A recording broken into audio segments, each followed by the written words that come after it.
Situé à quelques mètres du carrefour Ekoumdoum à Yaoundé, c'est dans ce sanctuaire que la paroisse Sainte-Joséphine Bakita d'Ekoumdoum fait ses tout premiers pas. La paroisse Sainte-Joséphine Bakita a été créée par un décret de Monseigneur Victor Tonnerre Bacotte en juin 2005. Cette création fait suite à l'augmentation du nombre de fidèles du quartier Ekoumdoum. Ici, les premières messes dominicales se sont célébrées rassemblant les fidèles. À ciel ouvert, les chrétiens de la communauté venaient prier sur ce lieu le Christ ainsi que Joséphine Bakita, saint patron de la paroisse. Sainte Joséphine Bakita, c'est une jeune soudanaise qui a commencé par être esclave parce qu'elle est née d'une famille pauvre.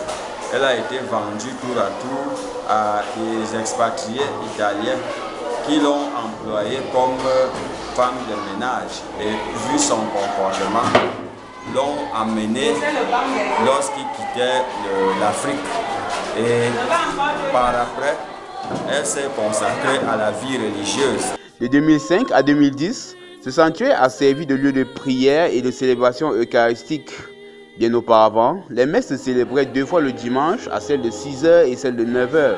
Dotée d'un petit presbytère, la paroisse n'avait pas encore eu un site assez grand pour mieux accueillir ses fidèles. C'est à partir de janvier 2010 que les travaux de la nouvelle chapelle ont débuté. Elle a un nouveau visage et plusieurs aspects sont en cours de réaménagement. Au fil des années, la paroisse Sainte-Joséphine Bakita d'Ekoumdoum s'est développée aussi bien dans sa construction que dans son organisation. Comme toutes les paroisses, il y a les organes, avec à leur tête un conseil pastoral paroissial, un conseil pour les affaires économiques et un comité de suivi des travaux de construction. Aujourd'hui, la paroisse compte presque 5 secteurs qui l'animent et près de 27 communautés ecclésiales de base. Il s'agit de regroupements de chrétiens qui se réunissent une fois par mois afin de partager la parole de Dieu. Des comités de base et de gestion sont aussi mis sur pied pour favoriser l'évolution de la dite paroisse. En ce qui concerne le nouveau site, plusieurs points restent à être abordés, tels que l'enceinte de la paroisse, la clôture ou encore les vitraux et même les bancs.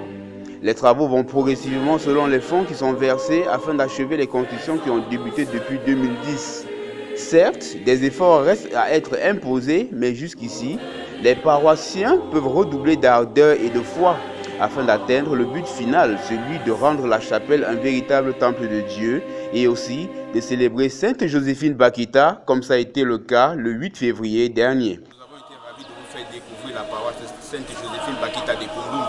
Nous vous donnons rendez-vous pour une autre découverte. Restez abonnés sur notre chaîne YouTube Voice Cameroun. Vous pouvez également nous retrouver sur nos pages Facebook, Instagram ou Twitter. Merci pour votre fidélité sur Voice Cameroun TV.